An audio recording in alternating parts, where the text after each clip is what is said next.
Down here this morning. It's just an opportunity for me to get around through the district and have an opportunity for you to ask me questions about what's happening in Washington, and to give you my perspective as to what's going on. For me, it's been rather frustrating. In the House, we've passed multiple bills. We may agree with them, we may not agree with them. At least we've got some stuff out of the House. The problem has been the Senate. We don't seem to be able to get anything accomplished there. You know, as far as I'm concerned, not having been in politics before, we pass something in the House, supposed to pass something in the Senate, and come together in a conference, and then proceed to pass it with some sort of a compromise. Problem is the Senate doesn't seem to be able to pass anything, and most of the initiatives that we've taken in the House have died there. But I have just a few minutes to talk about the President's Jobs Act, and then I'll give you all an opportunity to ask me questions. So with that, we'll just get started. Let's see here if it works. Wait. There we go. There we go. Just some facts on the economy. My belief is that getting jobs going in northern Michigan is the most important part of my job, and I'm here to try to promote policy that will create jobs. The unemployment rate in this country is 9.1%. There's 14 million Americans out of work. It's taking job seekers an average of 40 weeks to find a job. And in addition to that, there's 8 million people who are only working part-time. And here in northern Michigan, it's worse than it is across the country. I mean, the first district unemployment rate, according to the U.S. Bureau of Labor Statistics, is 13%. However, you can see that many of our counties in the first district are actually over 14%. And some of these western UP counties, unemployment rate is in the 20% range. So we really need to get this economy moving. My belief is that the private sector creates jobs, not the public sector, and that we need to encourage the private sector to invest and hire people. This administration's first stimulus act, they spent $747 billion. $288 billion in tax cuts, $224 billion in extended unemployment, education, healthcare, and $275 billion for contracts, grants to states, and loans. The first stimulus wasn't really that successful, to tell you the truth. I mean, this is when they passed the stimulus, they had projected that without the stimulus, that unemployment would go up to 9%.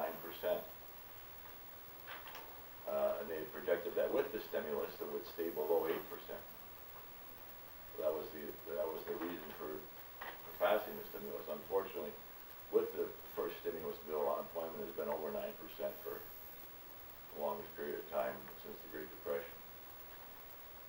The President's new jobs bill plans to spend $448 billion. And this is how it's spent: with unemployment benefits, infrastructure spending, temporary aid to government and the state and local governments, temporary employer payroll tax cuts, and temporary employee payroll tax cuts,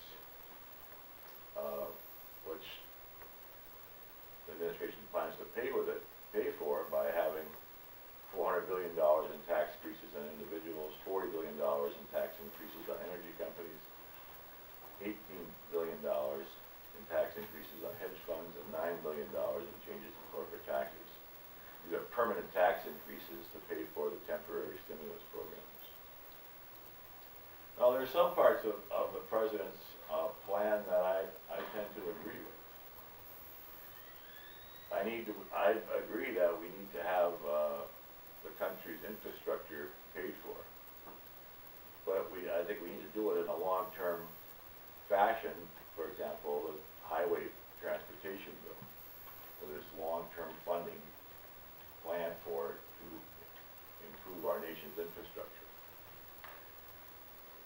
off on this previous slide here that the infrastructure spending actually is a very small portion of the stimulus plan.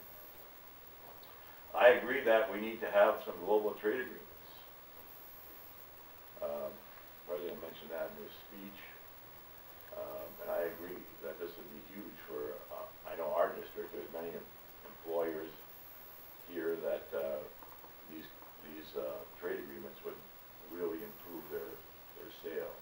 I mean, we have a company in northern Michigan that makes mining equipment that the owner told me that, hey, if we had an agreement with Columbia, I would be selling mining equipment in Columbia to hire 100 new guys in Iron River.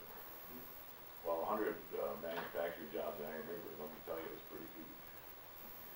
And, you know, there's a John Deere factory that makes couplings in Menominee that most of the employers that do any kind of manufacturing think that this global trade agreement is just huge.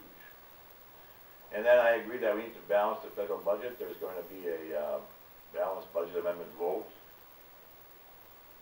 this fall that will come to the House and the Senate. There's a requirement for a vote on that.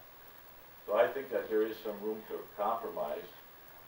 My feeling is, though, that we shouldn't be spending money we don't have. And that the spending portions really of the plan, I don't particularly agree with. Construction spendings, I don't know that we need to spend money just to spend money on construction. The President started saying that he wants to construct new schools. So school construction has never been a part of the federal government before. And you know, I don't know who he's trying to please, but I don't agree with that. And I think the overall approach just focuses too much on government spending without creating incentives for our private sector to hire. This is a slide of our debt. You know, Mr. Bush had debt ranging from $400 billion to less than $200 billion. But he had us running deficits, which at that time everybody thought were pretty unbelievable deficits. We have a $14 trillion total deficit right now, total debt right now, and Mr. Obama's budget has us in a deficit of nearly $1 trillion a year for the next 10 years, and adding more debt to that, to me, is not the right way. Right now we're spending, for every dollar the government spends, they're borrowing 42 cents. And you know, you can't do that. And I can't do that. And it's just unsustainable for the government to think that they can do that. So I think the answer really, as I say, is the private sector growth, balancing the federal budget, just having a plan in place where people can see that the government is living within its means, will encourage people to invest. Because right now there's too much uncertainty. There's uncertainty with the government regulations and with the taxes. I mean, federal regulations are costing our economy over $1.75 trillion a year. The way that the multiple government agencies are changing regulations, not defined by legislation, but defined by bureaucrats, costing our local municipalities increased money every year, and also small business every year. So we need to put a stop to federal regulation, put the brakes on the federal debt, and reform the federal tax code. I mean, everybody complains about the tax code. You've heard a lot of talk about taxing the rich, unfair loopholes for corporations. And I tend to agree that there's a lot of room to fix the tax code. I mean, I think that we should have lower corporate tax rates and less loopholes, so that somebody doesn't pay zero taxes with billions of dollars in profits. So there's certainly a lot of room there. And also I believe that we need to utilize our natural resources here at home. I mean, in Michigan's 1st District, we have a lot of timber, a lot of minerals, and a lot of energy reserves. And if we would be able to harvest these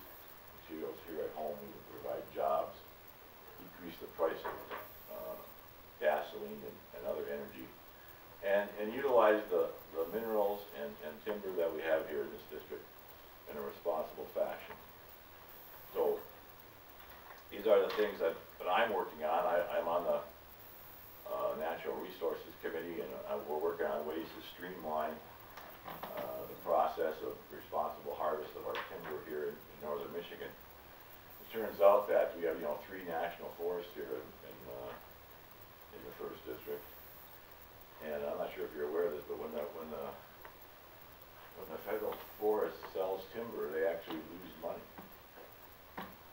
Their process of selling timber is so inefficient that it costs them money every time they have a timber sale. I mean, if you own timber yourself, you realize that you sell your logs, you make money, but not the federal government.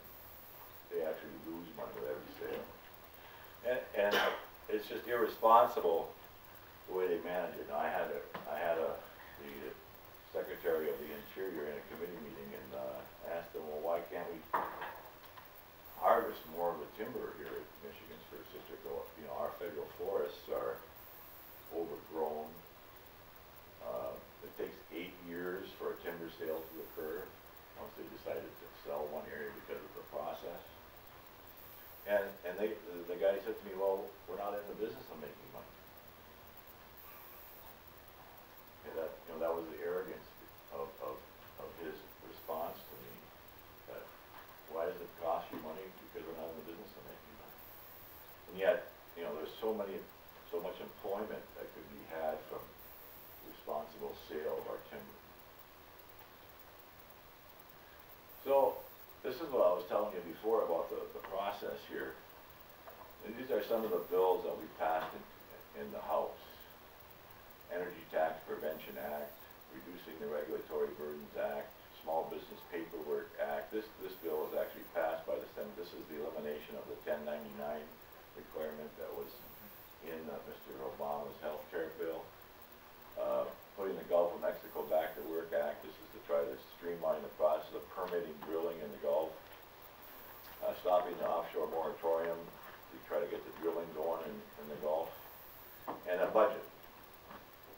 So, we passed these, this is a sample, we passed a lot of stuff in the House, and only 1 out of 6 of these bills was passed by the Senate, or any sort of a bill passed by the Senate.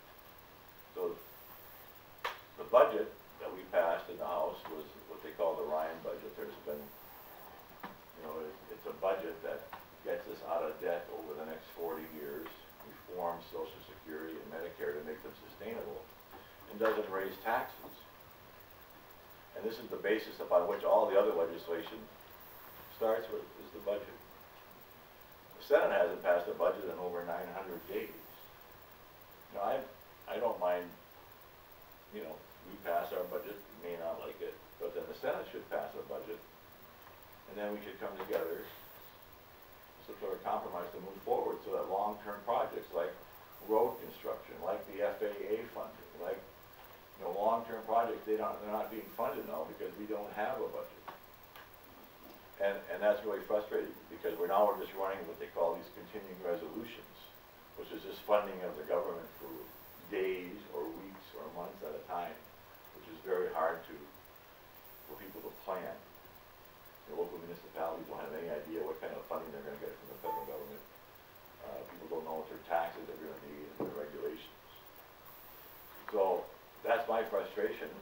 I urge everyone to contact their senators and make that place work. This is your benishek.house.gov. This is the First District website. You can go there and you can see what bills are pending in the House. You can see how I voted on different pieces of legislation. And you can contact me with your input. We also do provide services to constituents. If you have a problem dealing with the federal government, Social Security or VA or visas or any kind of a federal issue that you may have a problem dealing with the Fed, then we have people that can help facilitate getting through that system.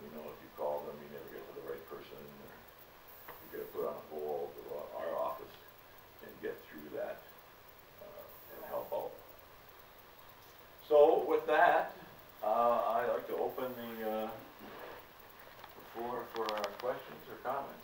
Yes, sir. I'm William Priest. I'm the director of the Career and I'm going to my life in sleep. I'm here because I'm ticked off. And I've got a party that's so anti-environment, they're passing bills that are going to kill thousands of Americans. Train Act is going to be voted for. There's more coming. And I hope someone, you're an MD, you know what the health risks are for some of these things you're voting in favor. Can you explain the reason you're doing that? Well, let me say this. For example, the Environmental Protection Agency is really writing regulations beyond the scope of the legislation that was passed. All right. I mean, I want clean air and clean water as well. But we need to have a stable environment of regulations. We can't be regulating to the point where the emissions are below the level of detection. Some of the like say the parts per million of for example, of mercury coming from the smokestack, say it's 1 part per million coming out of it. We've diminished that 99% over the past 30 years with the Environmental Protection Agency. Well, let me just finish. But we can't change the rules every few years so that companies are required to invest $20 million this year and then another $20 million in 3 years when they change the regulations. We need to have stable regulations. I mean, I want clean air and clean water as well. We have to take into account the effect on regulations on our business. Because, you know, the cleanest air is going to be air that where nobody lives and nobody uses any materials. But we're all here and we all need materials. We want to have a stable regulatory environment. We've been waiting over 20 years for the EPA to put the new rules in effect to clean up our air. We know what we have here. I've been studying and I've been with scientists that have studied this area. We know what's been coming out of this place across the river. Ever since they took over and leveraged by up 85 and reopened in 88. 560 pounds of mercury per year. You know, there are 453 grams in pound of mercury. A gram is less than a teaspoon. 1 teaspoon will completely pollute a 20-acre lake. They're putting out hundreds of thousands of grams per year. Our entire watershed is already over the limit on mercury.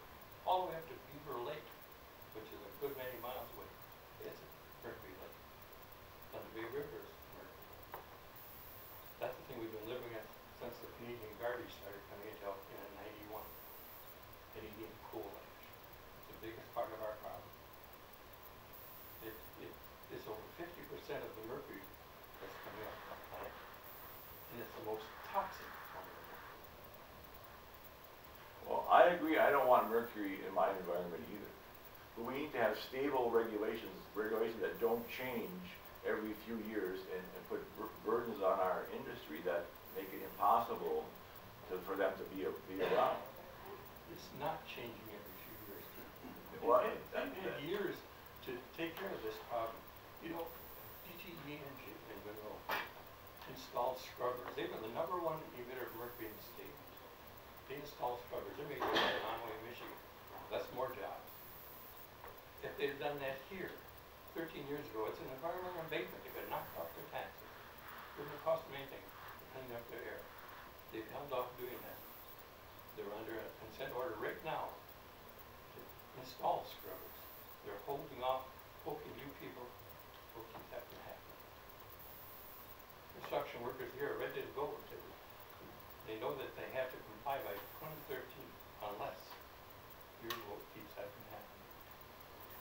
Well, what I'm trying to say is that we have cleaned the air and the water significantly since the EPA has been here, but we have to have oversight over them because they're writing regulations that are costing us millions of dollars, and our economy is suffering for it. Now, you and I may differ on the amount, but some of the regulations are so absurd that you can't even detect the levels that is required by law. I mean, there needs to be oversight to this so that the levels that are permitted are actually detectable. In this case, they're under the order of the Court of Appeals in D.C. to set these limits. The EPA has been ordered by the EPA, or EPA, Court of Appeals ordered EPA to set these limits. Right, and I believe that these limits should be set by Congress, not some judge here deciding what he thinks is, good for Alpena. And, we can't let judges be doing that. But does Congress know what these chemicals? The EPA does. They have scientists that know what's in. Well, a lot of this stuff really is politically, is done by political appointment, okay? I mean, the scientists that a lot of times it's a very frustrating experience finding out how they do things there. For example, a lot of the scientific panels that they put in place, they're placed there politically, not by their scientific experience.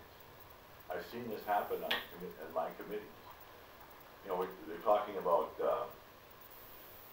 for example, this fracking, okay, which is a controversial subject, and we want to be sure that the fracking is done correctly. Well, I oversaw a committee where the panel they placed to decide what was safe for fracking, none of the people on the panel had ever done a fracking. They were unfamiliar with it. They had no personal experience with it. So how can the scientific judgment by somebody who's never done it? I mean, I'm a general surgeon. I do general surgery, so you can't have a pediatrician evaluating general surgery. I agree with you, but by the same token, you can't have politics deciding what's right and wrong for us. Scientists know what's right and wrong. Well, I agree, but that's what I'm trying to say. We need to have the scientists that are familiar with the situation, and I find that more and more as I look into it, that these scientists are not the scientists that know the industry, but they're politically appointed scientists, and that's a very, very frustrating point. You and I may differ on the exact number. I mean, I don't want pollution either, but we can't have regulations that are arbitrary and change frequently so that we can have our industry can plan on their expenses. Otherwise, we're not going to have any industry. Well, I mean, let's face it. I mean, harvesting, for example, minerals in this country is done much more environmentally safe than it is in Chile and in China. The way we harvest our coal, the way we harvest our energy, the way we mine, it's all done in a much more environmentally friendly way here than it is in China or in Chile or elsewhere in the world. So, for the benefit of the world's ecology, we're better off harvesting those things here, because in China and in Chile, they're harvesting and they're mining, they're spilling a lot more toxic waste, a lot more mercury than we do here. So, if you look at the world as a whole, the way we harvest our materials is vastly better than the way they do it overseas. I know we could go on all day. Well, I'm just saying that that is absolutely true. The Chinese are dumping pollutants into the air at 100 times the amount that we are. And they're trying to improve. What's that? They're trying to improve on that. Yeah, but isn't it better for the world as a whole for us to do it environmentally in the way we do it than to have the Chinese do it? They have all the industry over there. That's what my opinion is. Okay. Yes, sir.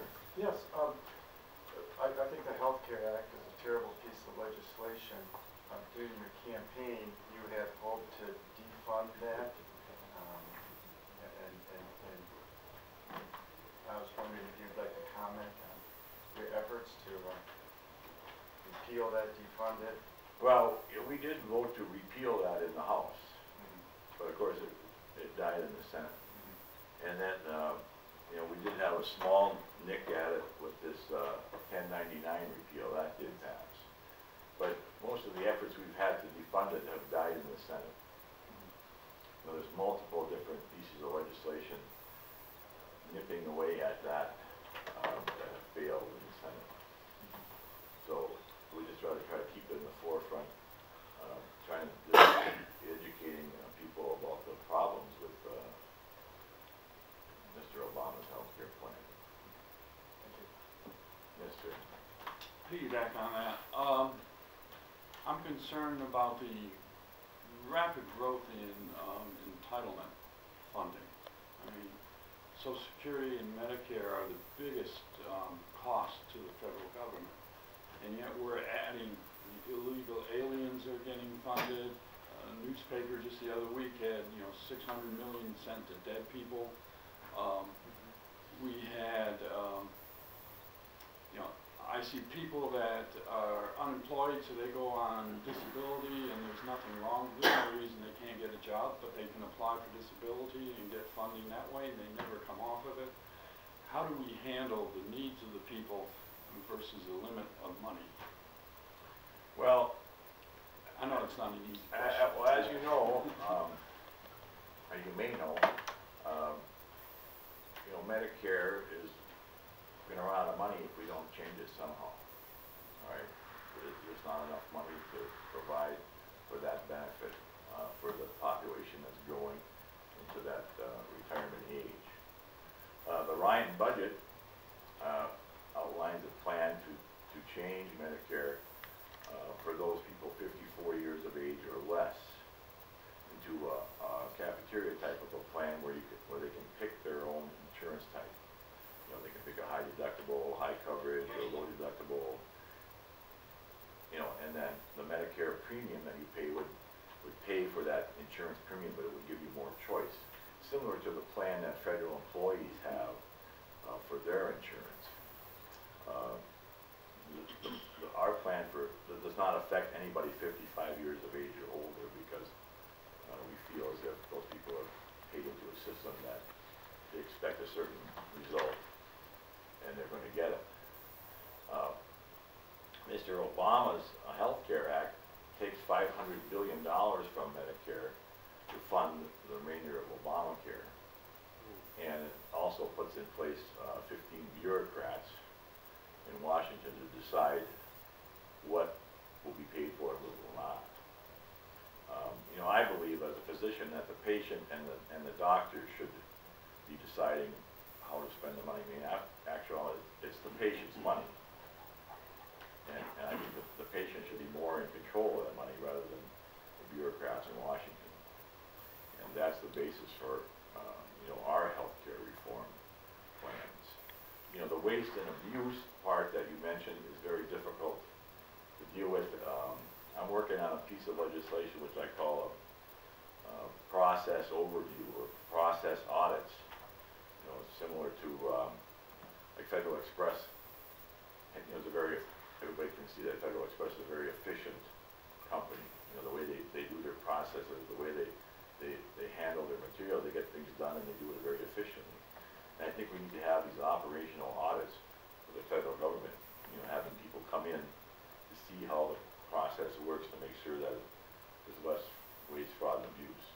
And we're working on that, and we're also providing much more oversight in this Congress, looking at different processes in the federal government. For example, with this Fast and Furious, where the feds were supplying guns to people in Mexico.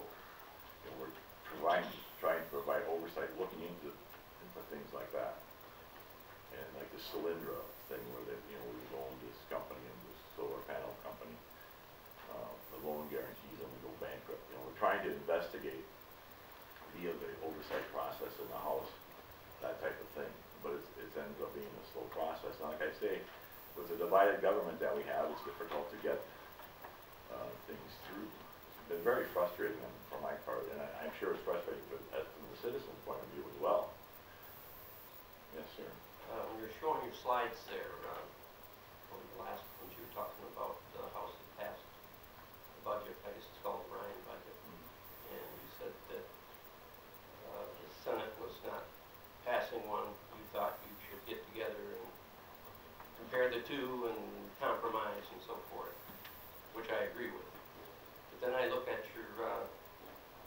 signed the Grover Norquist tax pledge, Right. which is a red flag to me, whether you sign it, you know, any kind of pledge to anybody, especially a special interest group based out of Texas. I'm one of your constituents. I live here. I don't want you signing pledges to anybody. No, Your pledge should be to the constituents of the 1st Congressional District in Michigan. And I think, you know, whether it's the ACLU or anybody, I think it cuts off that possibility of compromise. No, a lot of people in Michigan's 1st District agree with what you have to say. And I think I voted, I don't want to raise taxes. I think that the tax system should be reformed. Okay, I mean, I agree that there's a lot of things that I don't consider a tax increase. For example, I think that the ethanol subsidies that we're giving, you know, to provide ethanol in our fuel are just wrong. Okay, the fact that we're, you know, giving tax breaks and requiring people to put ethanol in fuel and you know, blocking the importation of ethanol and mandating its use in gasoline, that's wrong. And, you know, I would be in favor of removing that tax break. That might be considered a tax increase, you know, on the corn producers. But, you know, I don't see it that way. I see it as removing an unfair tax advantage by that group. So, I mean, I don't think, to me, they spend so much money in Washington that I don't want to give them any more money to try to spend because they just seem to waste it. And it's so hard to get the spending to stop that if we give them more money, they're just going to spend it. I mean, I've seen the frustration on my part is to try to get them to stop spending. There's 22 different agencies that promote teaching education for math and science. 22 different agencies that do the same job, 22 different administrators, you know what I mean? So they spend money, and to stop that is very difficult. I'm just wondering why you felt it was necessary for you to sign a pledge. Well, I'm not sure that to do that was the brightest thing to do looking back on it. I'll tell you that. I tend to agree that most of these pledges end up getting you into trouble. I mean, honestly, and I'm not going to be signing any more. Yes, sir. I want to thank you for coming back to the district and coming into Alpena today. And thank you for your support of the Fairness in Medicare Bidding Act, which I saw you did sign on to after our meeting in Rutgers City. Seems like CMS is systematically going through as part of trying to cut benefits, trying to cut monies. They're cutting services, they're cutting products out that are available. The most recent one here that they're up for review on right now is they're suggesting eliminating PENS unit as a coverage unit by Medicare, which is, as surgeon I'm sure you're aware, is the only non-narcotic pain relief method that's out there available, and they're looking at eliminating that as a covered benefit. Additionally, they went through with moving forward with round 2 on the heavy bidding, which they announced next month, so it's going to make 91 cities they're expanding this to. Can you give us any updates on what might be going on with 1091, any efforts to repeal that, and any suggestions you might have how we can kind of slow down Medicare's cutting benefits off to seniors and others? Well, that's just one example of you know, how the bureaucrats are deciding what you can and can't have. You know, and I'm not as familiar with the bill, the 1091. 1041, right on the top of my head here, because I just It's have comparison, and it's basically an bills. attempt to repeal everything. And I know that there's been issues with the bidding for contracts because, you know, the people that bid for these, that win these bids end up being big companies in the city, and then they're not going to be able to provide the services to people in rural areas like Michigan First District, so that those people are then going to be just out of luck to get that service. So that process is definitely flawed, and that's why I believe that the basis for our reform needs to be patient and doctor-centered, so that the patient is in control of the money, not some bureaucrats. And that's the whole problem with the healthcare reform that the administration has done, is that it puts bureaucrats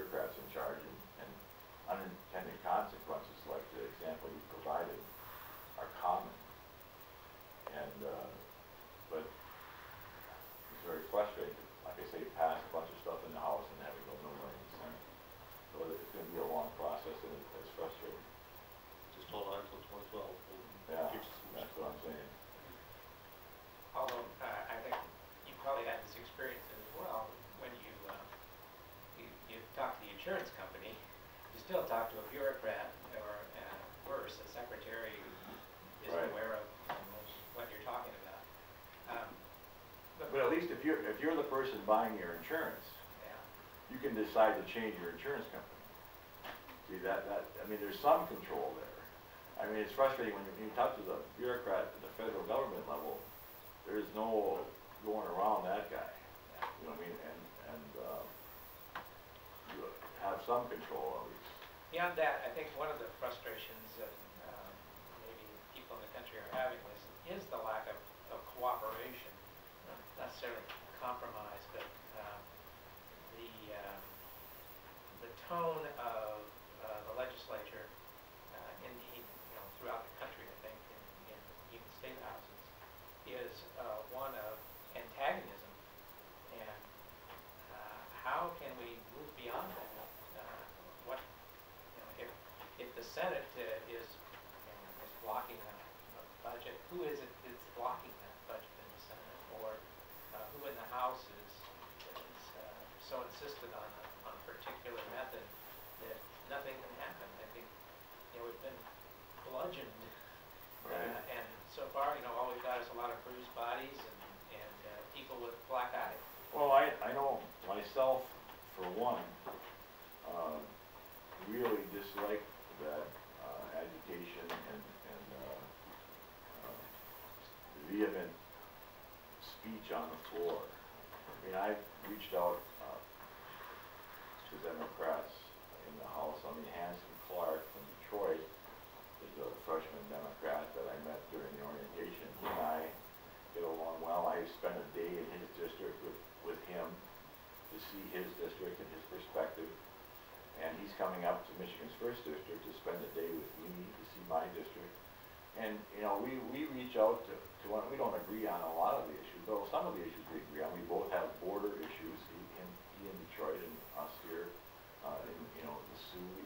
We have a border issue. We both signed a letter to the president protesting the fuel efficiency standards for automobiles because we don't believe that, an artificial standard of fuel mileage is good for the industry here in Michigan.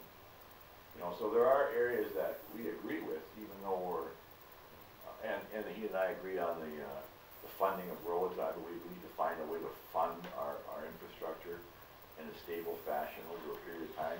So there's definite areas that, he and I agree with. Mr. Kildee, as well as a gentleman, and, we've been able to talk to each other. He and I are on the Natural Resources Committee and the Indian Affairs Subcommittee. We talk about, tribal issues across. So there's definitely lots of areas, and, the vitriol that you see on the floor is very disheartening. I mean, the first time I went and spoke on the floor, a member of the opposite party came up right after me and called me a liar, which I thought was completely uncalled for, and it really is against the rules. However, I didn't really realize that. It was my first day there, and have somebody call me a liar, didn't even know me, you know what I mean? So I don't think that type of thing is worthwhile. There's been some suggestion about changing the rules so that we have more time together in Washington to spend time with the people on the other side. But I don't know. I don't really. I voted for Democrat amendments to bills on the House floor. You can't be that way where if a Democrat not going to support an idea if it's a good idea. I mean, just recently at the VA committee, there was a vote that a Democrat on the committee put forward, and I voted against the majority to support his amendment, which killed the bill. Which is a pretty big vote to go with a Democrat to kill, our side's bill. And a lot of guys on my side of the aisle were pretty upset with me for that vote, but I just didn't think it was right, and I certainly wasn't going to vote wrong just because it was a Democrat idea. I think that, at least from my perspective, you know, I don't know how the leadership is and everything, but, you know, I want to work with people. I'm happy to talk. I'm trying to develop friendship with people. Yes, sir. You voted to raise the national debt. You stand here and say that you're trying to rein it in. How can you vote to raise the national debt? Give them another $2 trillion. Under the guise you're providing jobs. Name one job that was provided. Well, I mean, let me tell you, that was, to me, that was a very difficult vote. All right? I mean, I didn't decide how to do that vote until that day. And the reason I voted that way, to tell you the truth, was that I had multiple employers here in Michigan's 1st District call me and say, if we don't vote to raise the debt ceiling, you know, that's going to cause my borrowing interest rate to go up. And I'm going to end up laying off hundreds of people. Because I owe the bank several $1 million, and if my rates go up because of we don't raise the debt, and there's a crisis of a default, and the prime rate goes up, I'm going to end up laying off hundreds of people. And that really is the reason I decided to make that vote. I mean, people argue one way or the other, okay? We absolutely got to put the stop to the debt. And I tend to agree with that. But when you have people saying, you know, I'm going to end up laying off hundreds of people, we got to take our gains and we can get them. Because if we cause a crisis or a catastrophe, it's not going to be good. You just spoke of ethanol. DPI right here is working with a grant from the federal government and the state of Michigan to produce ethanol. Are you proposing that we shut all this down because they're getting a government grant? I think that we have to evaluate these I don't particularly agree with supporting ethanol to add to the fuel. I think it's But you just said it's a you wanted waste. jobs. If these people come to you and say, you take away our grant, we're closing DPI here. Well, I think now, that probably has to be phased out over a period of time. It still seems to be a double standard. You say one thing, you do something else. You know Well, what? I supported you. I supported you. I came here to listen to you, and that's what I'm doing. Well, I'm listening to what you have to say too. I believe you speak your convictions. But Well, at the same time, you seem to be talking in two different directions. I say this coming because I carry First Nation blood. I've heard white people talk this before. We used to call it the double tongue. You say one thing, you do something else. That's what politicians do. We listened to that for a long time. I don't want to compromise anymore. I want to see what a lot of other people want to see. I want to see action to make this country great again. Double talk is not action. Well, I mean, I tend to agree with the fact that we shouldn't be raising the national debt, okay? And like I say, I didn't decide how to make that vote until that day. And it was only because that I was concerned about employment here in the district and employers telling me that if this happens, we're going to have a disaster as far as the interest rates and the downgrading of our debt, and that, you know, it's going to cost jobs. And, you know, I for a long time I thought, well, if we're going to have a crisis, let's have it. Okay, but now that I've been there for a little bit and I see that there's been so much interaction with employers that we need to try to take what we can get and make some gain. I mean, we've cut spending this year. This is the first time we've actually cut spending. It's not as much spending as I would like to have cut, but it's not a decrease in the increase, it's an actual cut. And it's a gain. If you end up voting against that, I think that as a Republican House, we lose strength when we become divided. We've got to try to stay united to maintain our principles and to get something every time, and to maintain the pressure on the administration so that people can see that their policies are wrong, and that, you know, this unemployment of 9%, that's the result of what's going on here, the excessive regulations, the uncertain tax code. We need to, you know, fix that. And they really, like this gentleman said, we're not going to really get that done until we get a change in the administration and a change in the Senate. And I'm doing the best I can, you know, with a lot of different input, to vote what I think the majority of people of the First District want me to vote. And it may be different than what I said before I got there, because it probably is, because I learned stuff being there. Yes, sir. Let me just say, you said the key thing there. People representing us need to maintain their principles. The principle that a lot of new representatives were elected under was don't increase the debt. Some people violated that principle. But what I would like to ask you about is, I didn't see the full list of things you had on your screen, but everything looks like, with the exception of one item, a new regulation, a bill, something that's going to happen to further restrict things that we can do. The president said there are 500 items that he wants to review.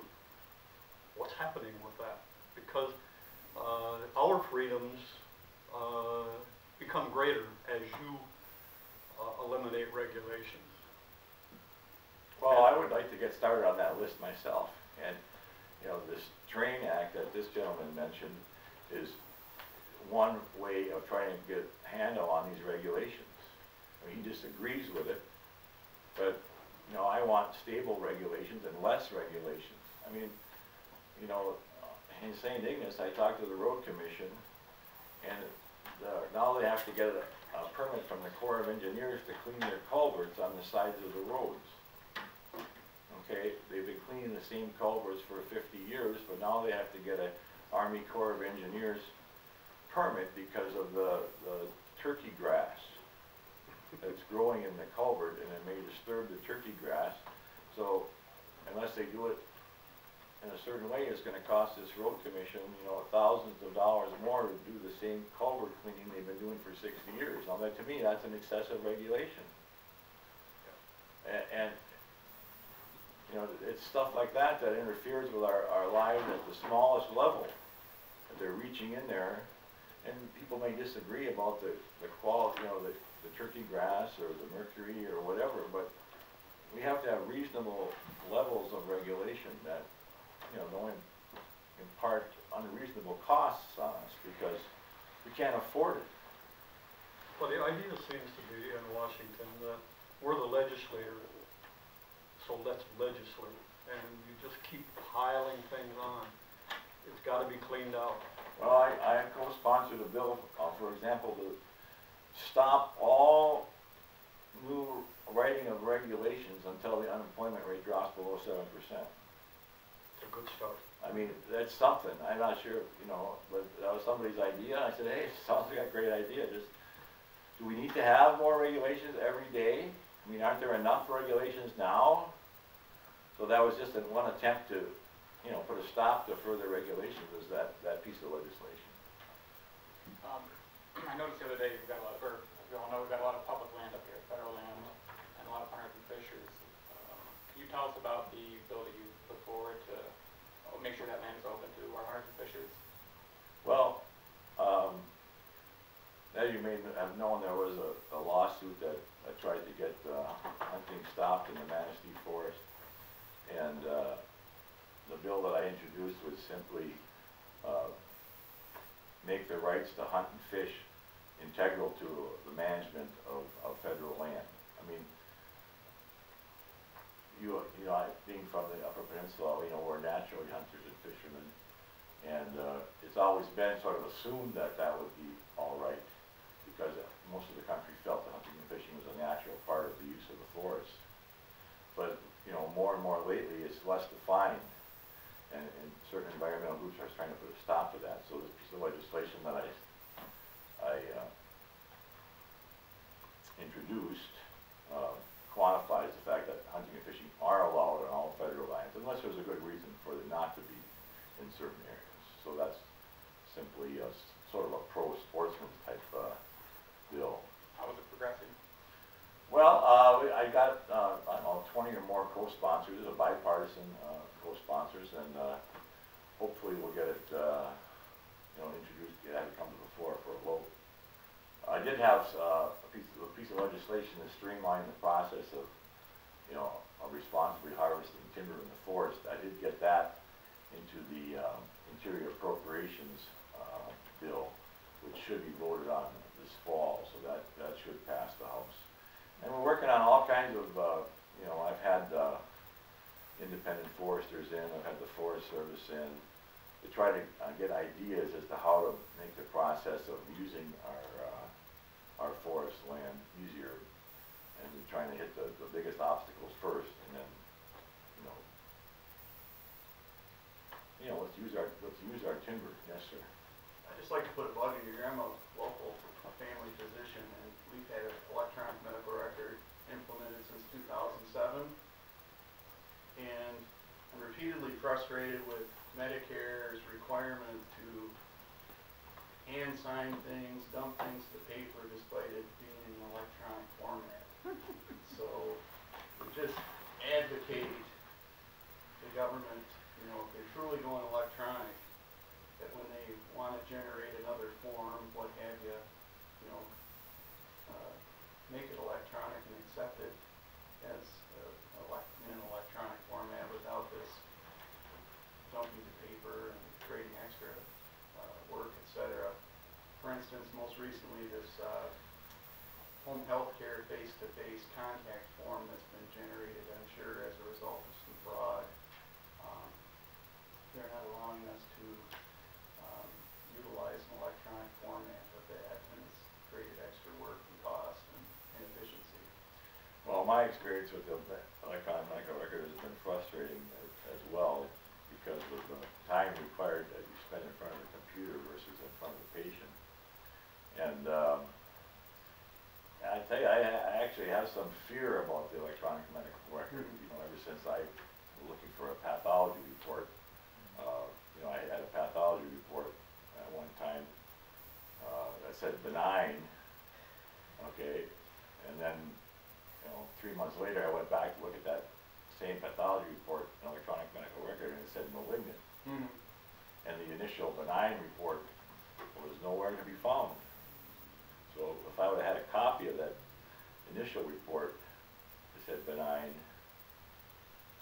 you know what I mean? Yep. Instead of being somewhere off in space, then I get to tell the patient, no, this is actually malignant. 3 months later, you told me it was benign.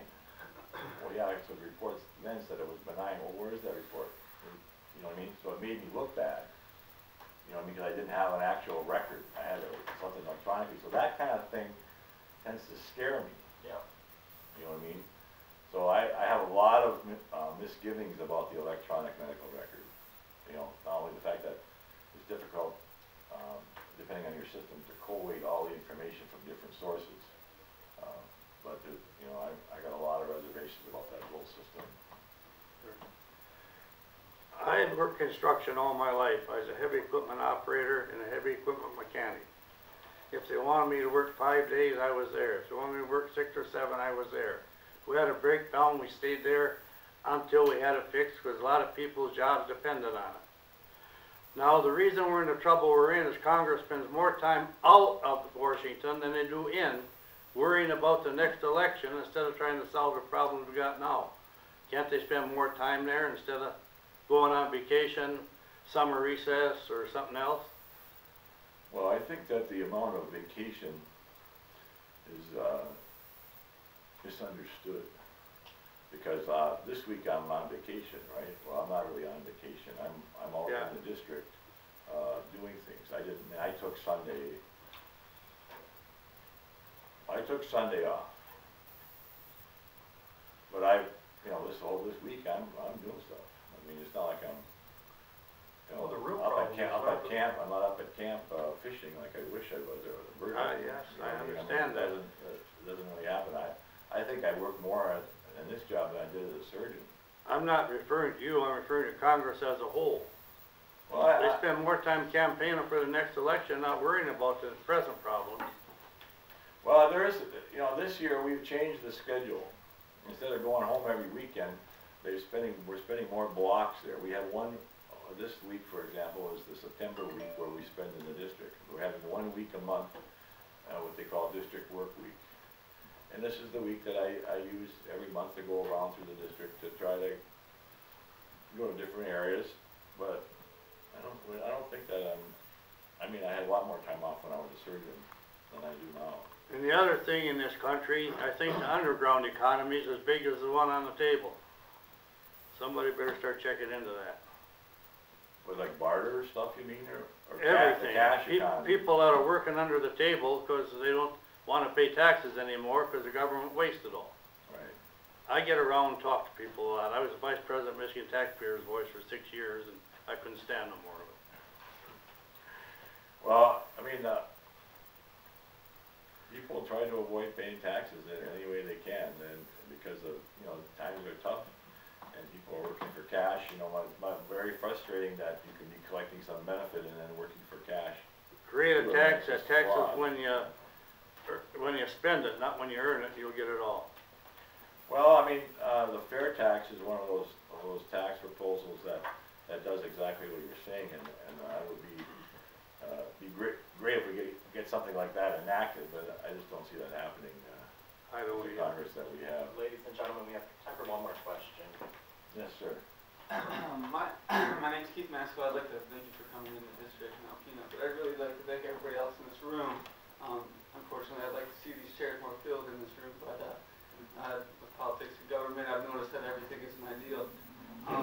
My big question and my big focus is we can cut spending, and there's a lot of things that we can cut spending from, you know, Department of Education, Energy, these big bureaucracies that are up in Washington, that could just be cut all together and give that power right back to the states, like our Constitution really, you know, enumerated that power to be.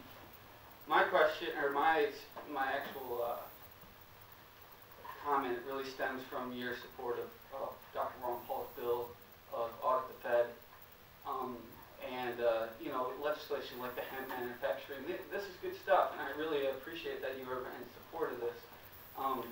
What I really want to make a comment about is that, yeah, spending and taxes and all of this is really on the table, but there's a root problem here, and that's that we have legal counterfeiters known as the Federal Reserve, and that really needs to be brought to the attention. And if you understand economics and how this money comes into play to even be spent, if you were to look at that, that really would be the problem that we need to take care of. Supporting the debt ceiling raise, that to me really speaks volumes. I know that you were under pressure and whatnot, and I'm sure none of this job is really easy. But I would have really liked to see a correction happen, and believe that the stagflation in the Japan-like era that we're going to be in for the next 10 years is really going to be based in the fact that we just haven't let the markets correct themselves, and that we don't live in a free market society, that the regulations and the government are too big. But all this stems from is, where does our money come from, and why are we spending money that can be easily printed or just added to zero into a bank account? I'd like to see more push from you to really get this audit bill something that needs to be brought to the light. It may seem like a really fringe statement, but if you understand economics and how money works, you'll understand that the money is coming from a private organization that was slammed through Congress in 1913. Even Wilson said so. He didn't like it. Many of our founding fathers were against it, you know, back to Hamilton and Jefferson. I mean, we really need to look at where central banking is and its role that it plays in government politics. Fractional reserve banking, the regulations, that's all just, you know, really side, you know, taxes, all the spending is really just side to the wayside of the big problem, and that's where our money is actually coming from. And I want to see more support of taking a look at the Federal Reserve and understanding what their role is in the entire economy. Well, I'm trying to learn more and more about